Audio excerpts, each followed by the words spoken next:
I don't remember how I came up with the script idea. I remember how I pitched it. I had this idea to Hunter before. I suggested it to him, and he laughed at me at the cigar shop. He said, I don't know, I don't think that would work. He's probably going to tell you something differently, but I remember it was like that. His original pitch was, The Big Lebowski's a hitman. And you need to hear from me that when I first heard that, Alex is a jokester. He makes jokes, so I was kind of like, oh, haha, that's funny.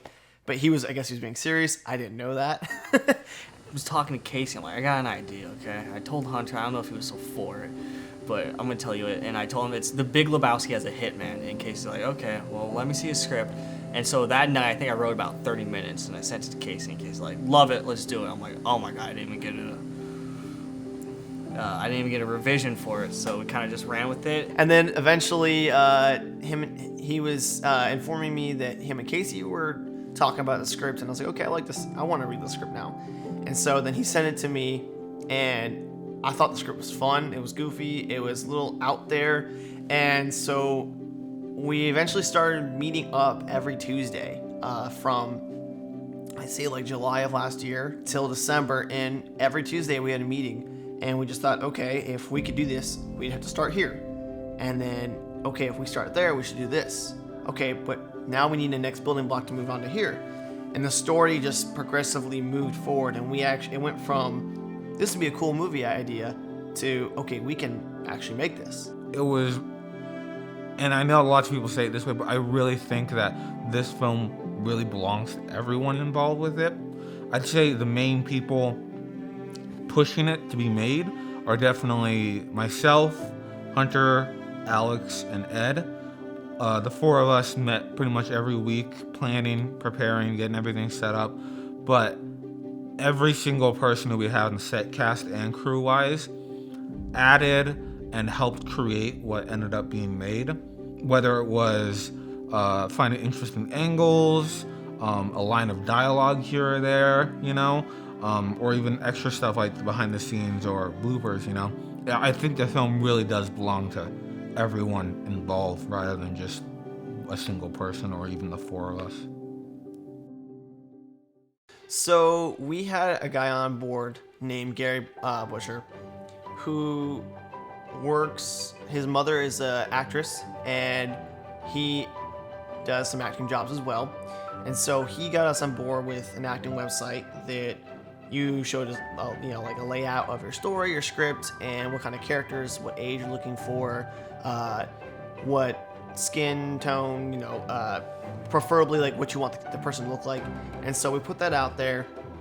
Within a couple weeks, we got a few hits, like maybe 25, 30 hits. And we spent an entire day casting. We decided to divide up the casting into two different locations. We did Glendale Community College. We got permission from the director, the film program director. So we were able to meet there. And then we also went to the Floor Store, which is owned by Chris Galvin and his business. And we were able to have an entire room just for casting. And they're going to take my refrigerator and what are they going to do with my TV set? I go up to Carol's door and I knock on the door and I see Carol! Carol, I gotta talk to you about Pepe. And when I open the door, what do I find out, Mac? There is not a single goddamn desk in that office. There is no Carol in HR. Is your landlord ready to evict you? Good. Pick up the phone and start dialing. Does your girlfriend think you're a fucking worthless loser? Good. Now, I may not be all glamorous, and I don't have hair weaved all down my back, but let me tell you one great thing about me, all right? I've got heart. And do you want to know the bad part about having a heart, Marcus? Is that it gets broken. You deal with people like you. So we picked our crew through who we were familiar with at school.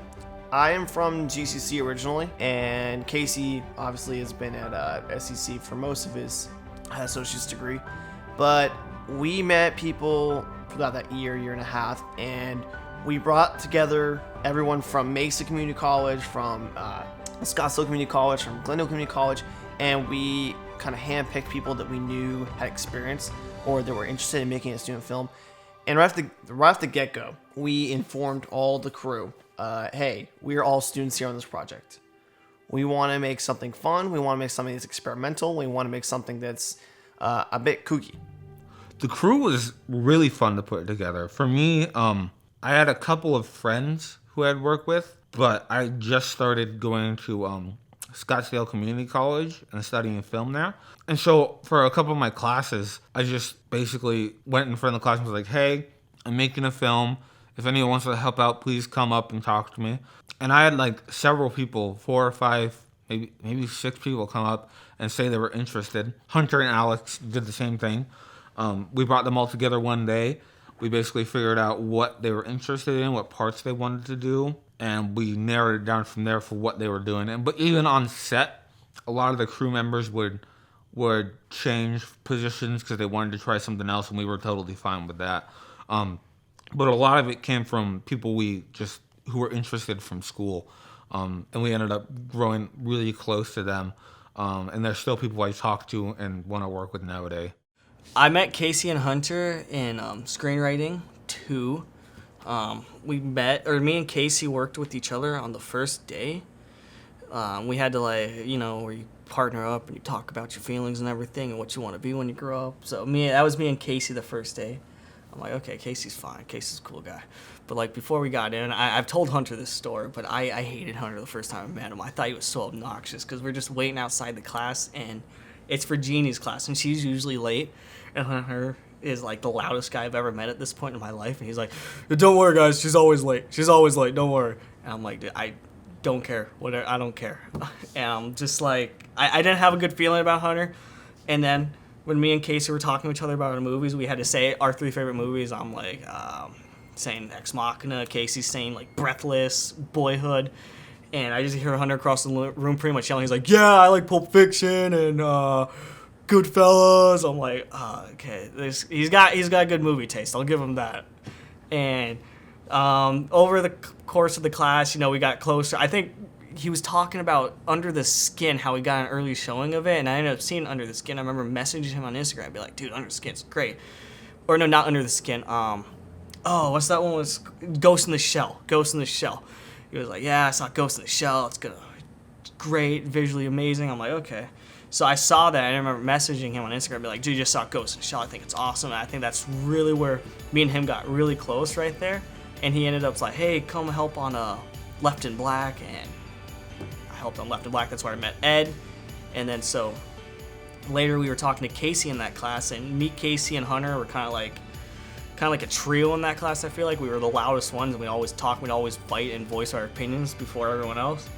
And I remember saying like, oh yeah, we should do like a Western or something. And Casey's like, yeah, let's do a Western. And Hunter's like, yeah, let's do a Western. So we all like had this plan to do a Western, but we ended up doing a crime. So it all worked out, but that's how I met Hunter and Casey.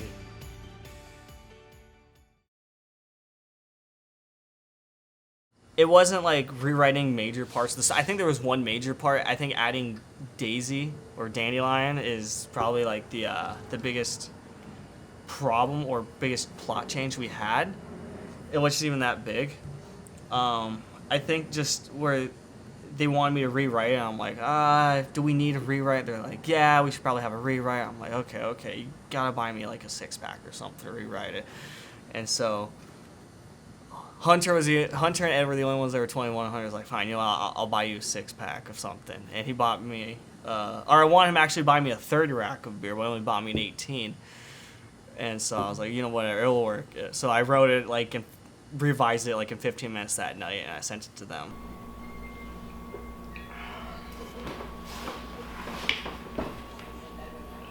Hunty, how's it going, man? What, a rewrite? Are you sure we need it? Dude, I thought that was fine. Okay. I guess I could do it for a 30 rack, man. Yeah.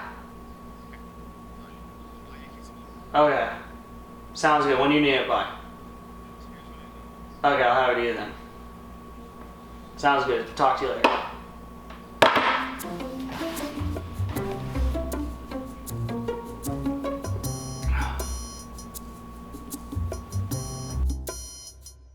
I can't remember actually. I think that was better for Casey and Hunter to answer this. What were some of the problems? What problems didn't we face in the desert would probably be an easier question to ask.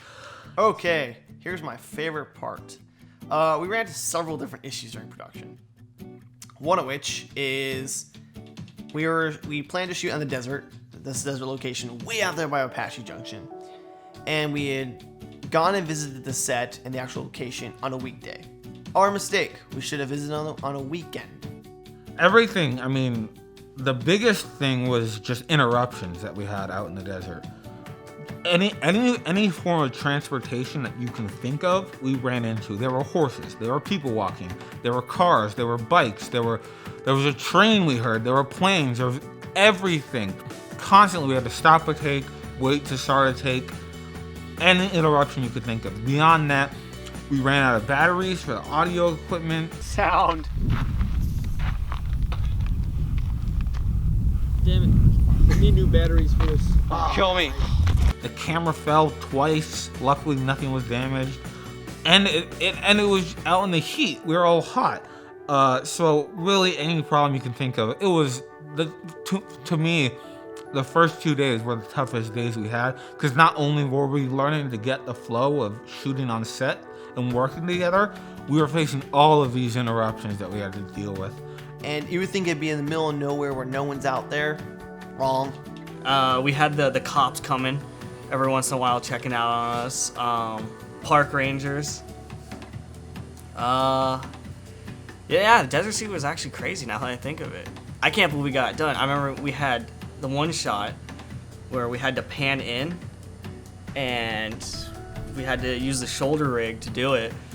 And it took about an hour to get that shot, and we didn't even end up using the shot. And it was like we could have just braked for that whole time. It would have been the same product at the end, but you know. So I think there was just a lot of stuff. I think it was mostly getting interrupted, which was the biggest problem. But hey, it happens, man. But I think because it was the first few days, it really kicked our asses into gear and really made us be like, okay, we need to get these shots done, no matter all these interruptions. So the rest of the days after that, it really didn't become a problem, getting everything done in time. We had about 15 people in our crew and cast, and we were all in a tiny house for college students. So setting up lights, setting up audio equipment, camera gear, getting everything, and still being able to breathe was a tough objective. So another big issue at Cooper's house was the airplanes. The location of Cooper's house is actually the writer Alex's house. We use his house. And it resides extremely close to an airport. So every time we were about to start a take, you just hear a plane. We always have to say, hold for plane. So in all, we probably spent at least an hour of the 9 hours we filmed that day just waiting for airplanes. Camera! Rolling! Sound! Speed! Marker! Family room, take one. Hold for airplane! So for Cooper's bathroom, we had to set that thing up lighting wise with a couple of it was just one reflector, or it was one bounce, diffusion bounce, and then we had to get the boom mic in there, and then of course we had to get the camera in there and at an angle where you can't see from the reflection that the camera's in there. So we popped in our AC, Zach Bennett, and he was a trooper. He held down that shoulder rig for maybe 3 or 4 takes till we got it right. Yeah, so like a day before production, we went to this restaurant called Tucci's, and Hunter said like he knew the owner or something. So we're like, okay, it's a pizza shop, Vinny Vespucci's, Italian, it'll work. So like, but a day before we shot, a day before we started shooting in the desert, the guy's like, hey, we can't do it that day. And we're like, well, crap. We just lost the location.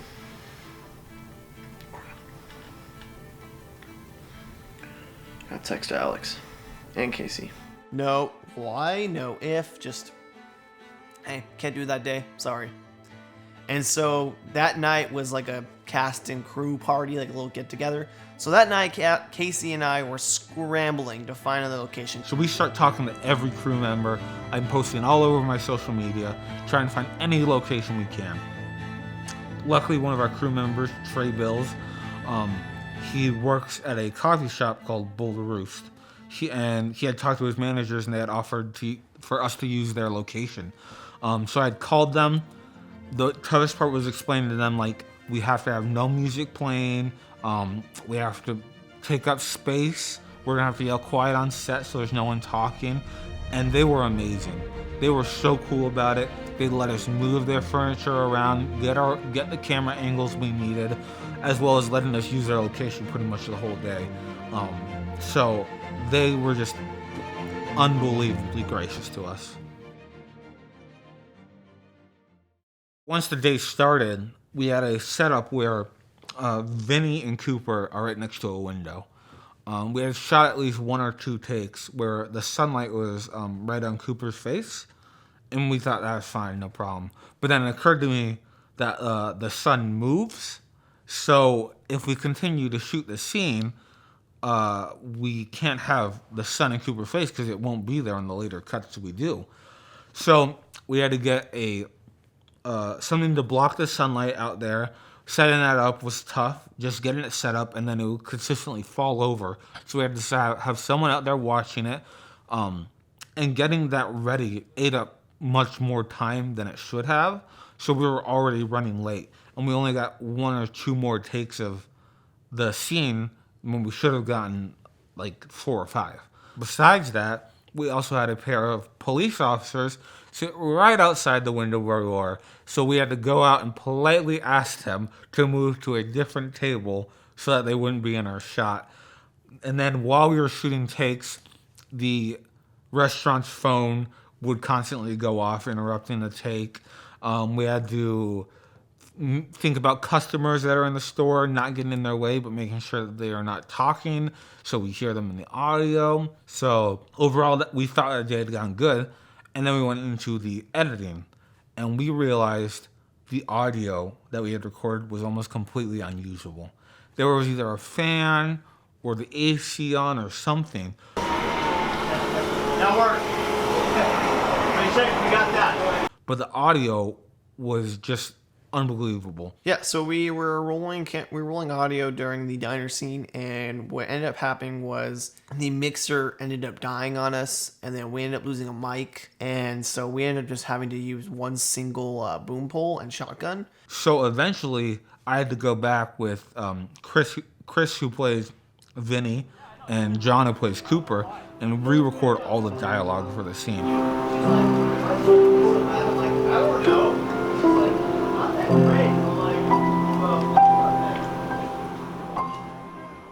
I was only at Daisy's house for half the time.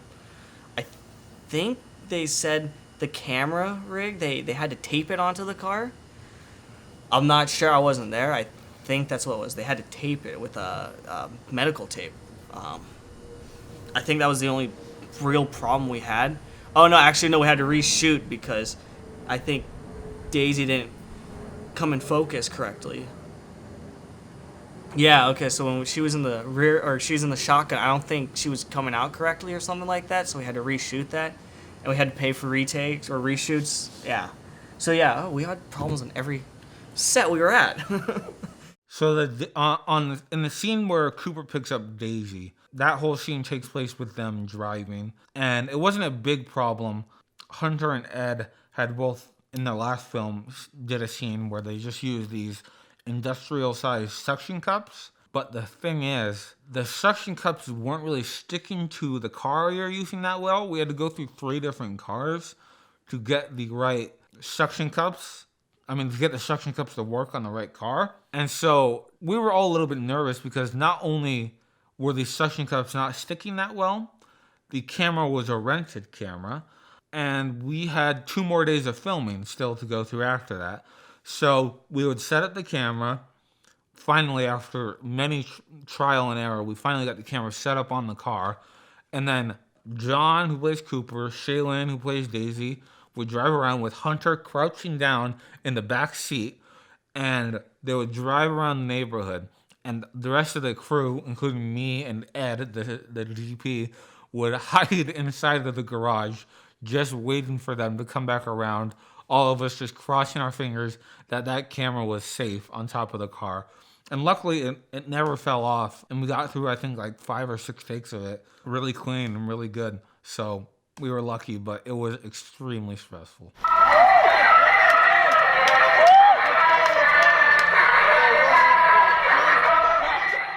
So with the hotel shoots, our first problem was finding the right hotel.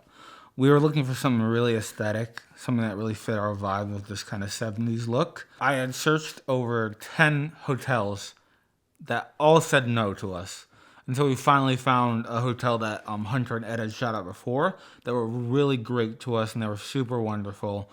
So we ended up shooting there. Yeah, so we couldn't get into the hotel until like 4 o'clock or something the first day, so we had to shoot quickly, but I don't think we got a lot of the shots we needed. I think we tried to do the blood squirting shot, and that didn't work. We didn't get that right. We tried it the second day too. We still didn't get it, and then we had to eventually shoot it at Hunter's house. So I don't think it ever came out in the hotel. I think we had to end up shooting at Hunter's.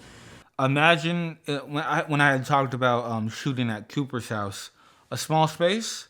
Imagine a quarter of that space now, and having 15 cast and crew members in that small of a space. So the first day starts, and we're all overwhelmed and cramped in there. We're shooting. Ed isn't feeling good. We finally break for lunch. We go get food. We come back. Only when we come back do I realize we had completely forgotten to shoot a whole sequence of shots that basically killed that much time that we had that day. Because we were supposed to get something. We were supposed to get, I think, John kicking the door open and entering the hotel.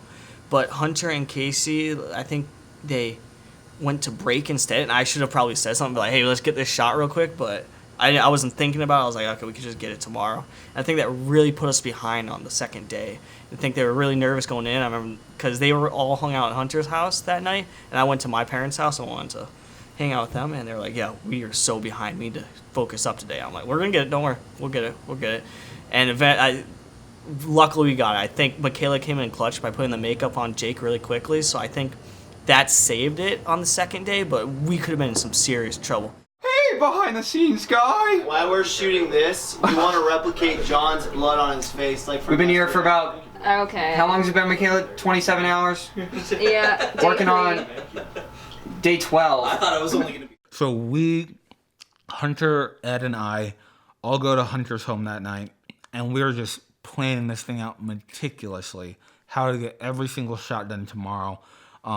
Alex, the writer and first AD, comes in early, and we have to basically tell him we got to kick it into gear today. We have to get it done. The second day we called Sunday Bloody Sunday because we were filming it on a Sunday, and that was the day when we were using all of our special effects, which was all of our blood. We had to do a prosthetic cut wound in Jimmy's neck. So that cut wound took about 2 hours to apply. So we were just trying to figure out what can we get done during that time. We had figured out there were some opening shots that we wanted at the very beginning of the movie that we hadn't gotten yet. So James, who played Brian, was showing up a little late. Not late, but we were wanting to film during this time. We hadn't scheduled him to come in for about another hour or so. So we were figuring out how can we get these shots done. So what we ended up doing is just taking one of our crew members, James Lloyd, and using him as basically a hand model where he pulls out a CD, opens the CD up, and puts it into a CD player.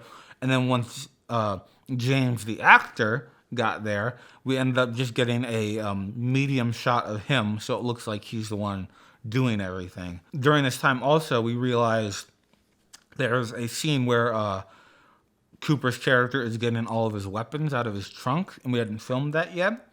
And I thought of an idea that ended up working out perfectly, which was to have a second unit film this. So we ended up getting James Lloyd again, who ended up being the DP for that. John, who played Cooper, he ended up being the director of it. And several other crew members, I think Martin and Mark, who ended up working as the camera assistant and grip on it. And they shot pretty much the scenes you see in the film of the looking at the weapons, pulling out the weapons, putting the jacket on. All of that was done by our second unit. And it saved us so much time.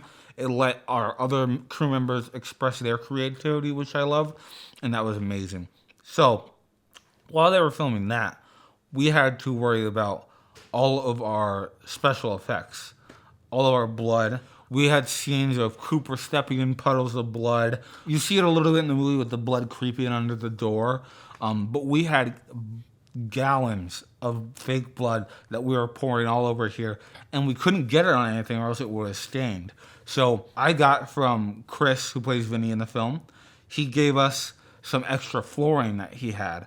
And so we used this fake carpet that we would put whenever we had this fake blood around, and it worked perfectly. The cleanup was so much easier. We ended up just throwing out the carpet that had all the blood stains on it. But that second day just made us all feel so much better because we got all the shots done and we ended early.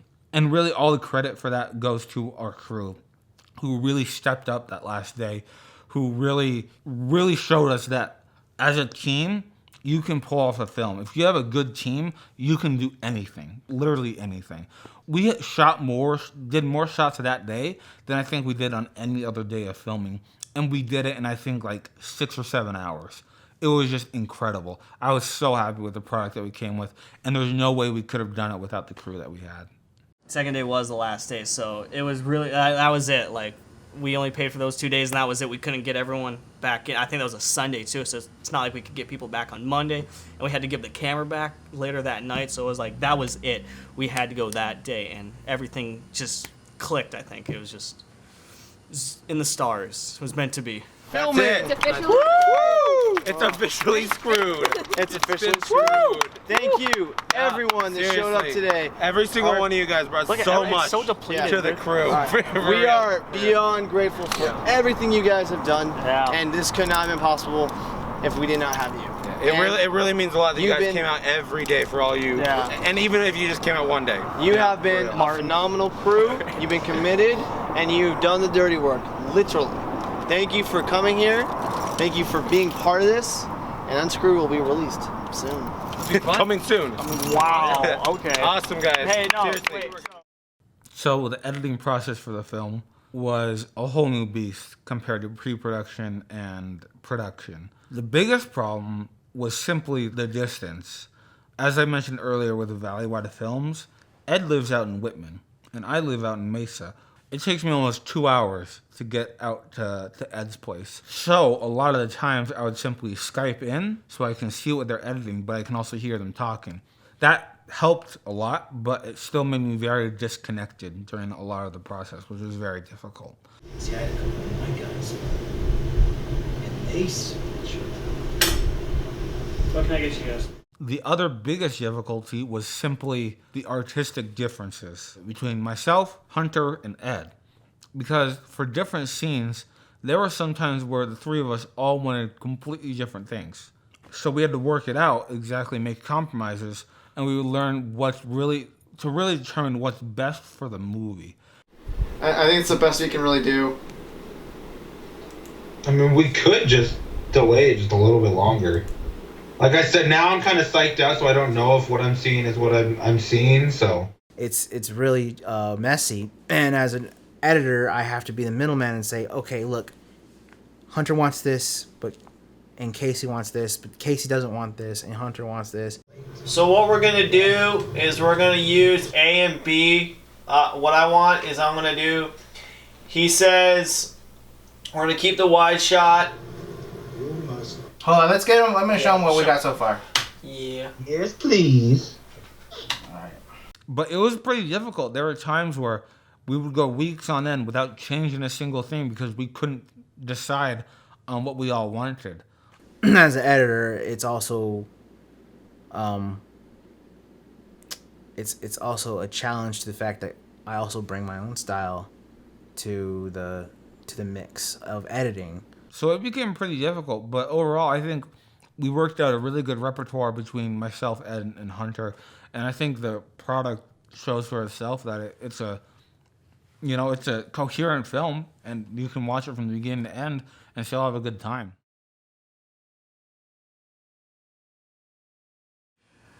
It's gonna surprise people, I feel like, but I think Derek is my favorite character. Just, you know, I think I never met the kid before he never auditioned. Connor just pulled him out of obscurity, and we found him, and he came on set, and he was perfect for the role. But I think Derek is just kind of, I don't know if on the paper he was my favorite character, but when I watched the performance, I think it was my favorite. Just seeing him, just the deadness in his eyes when he looked at Cooper, I'm like, that is it. That is what I wrote. I think that might be why Derek is my favorite character.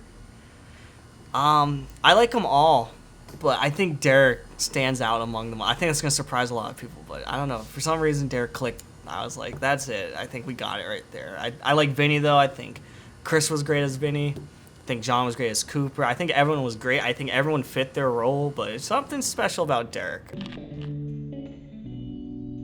That's a screw. Derek, I'm gonna fucking lose it.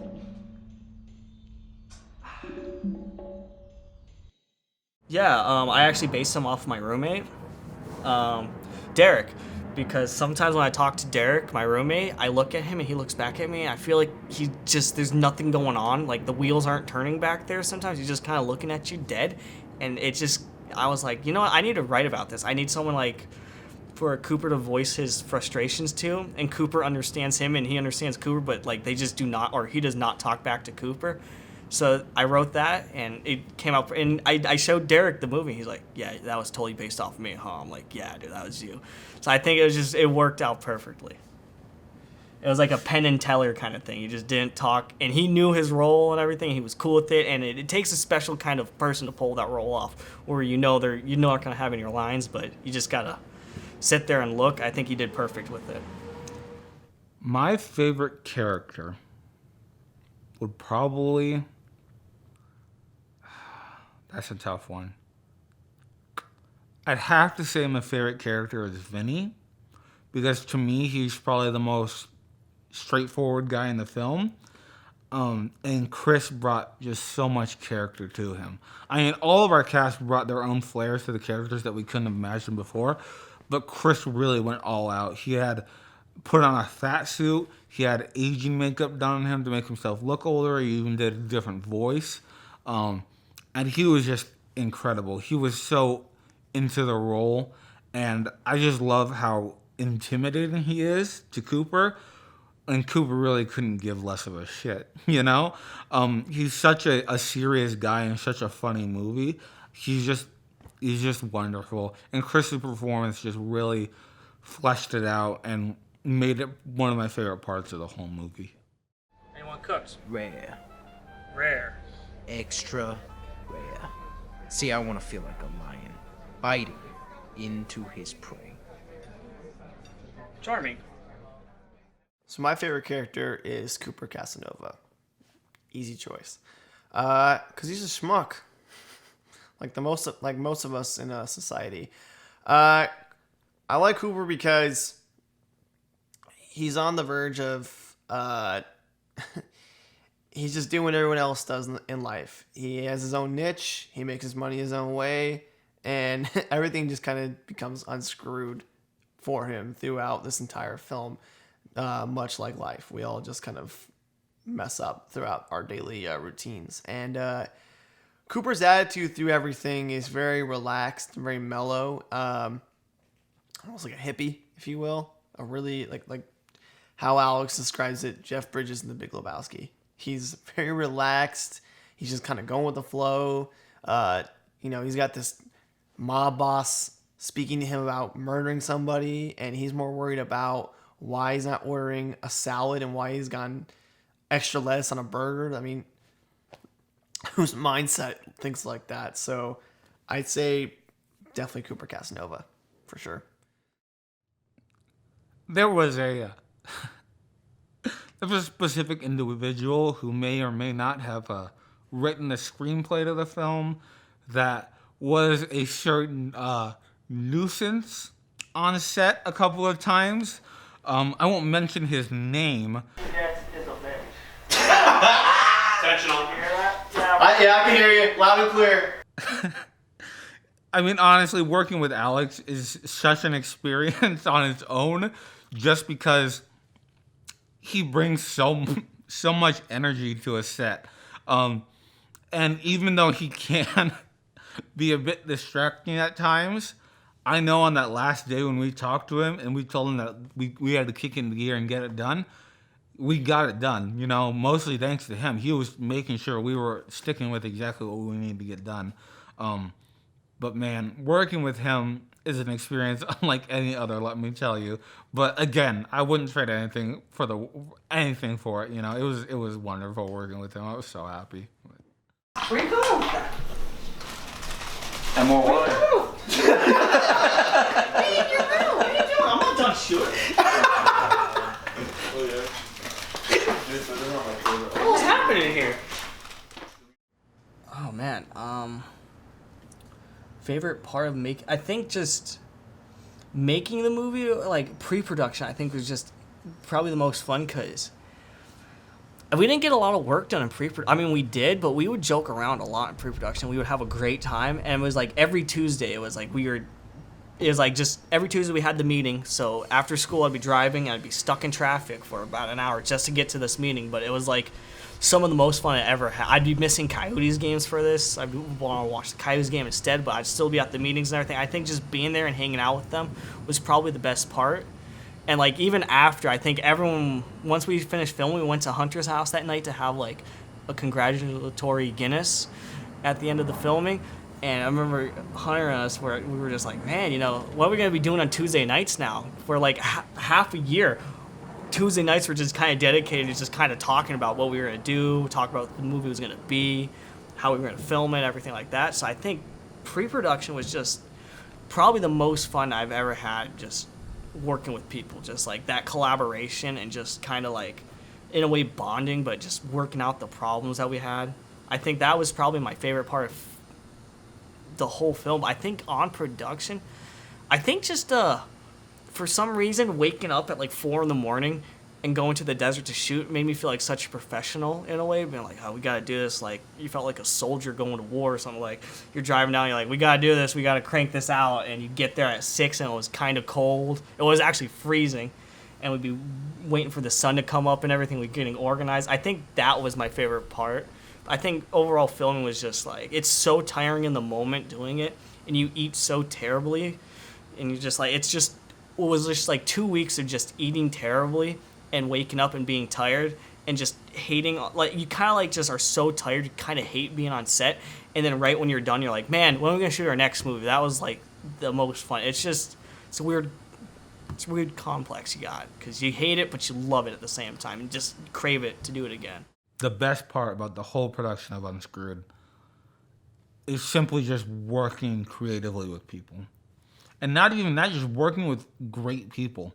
Even if it's uncreative, even if it's on a business side, working with the people I did was just one of the most deep and moving experiences I've ever had in my life, because everyone taught me so much about myself during the process, even beyond as an artist, because I learned a lot about myself as an artist through them.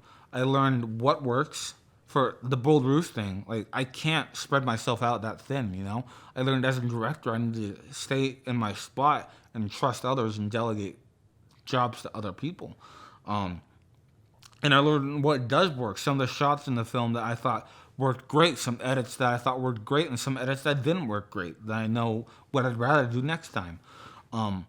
But overall, just the people on set, from beginning to end, from working with Alex, Hunter, and Ed as a creative team to create this film, to get into the set and working with my classmates and my friends, and we all ended up growing close, and I think the experience really brought us all together.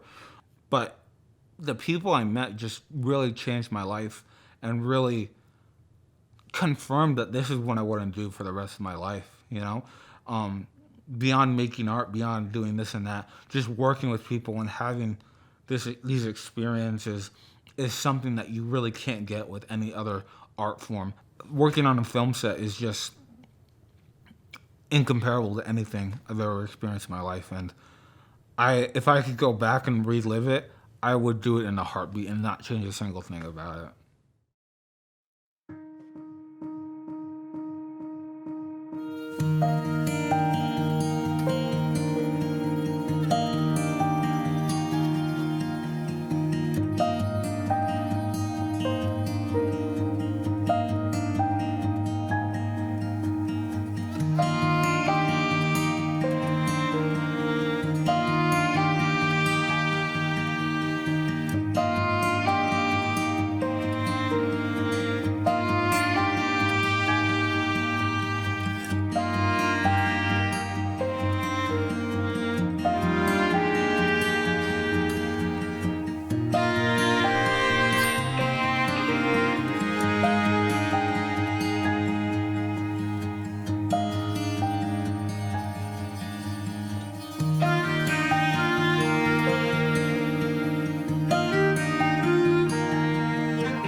All right, come on.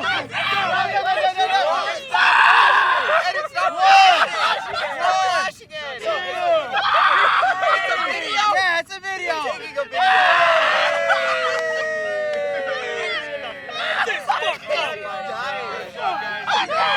Ed, you had it on a timer, but you were standing behind it while the timer was on. Yeah, you had it on. Did I?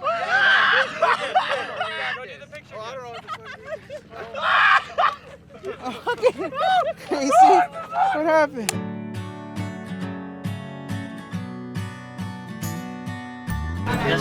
Yo, get these boobs on B-roll, dog.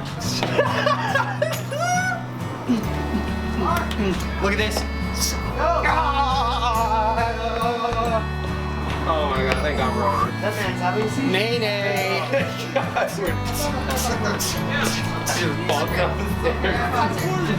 the hips, get the hips. See that? Woo!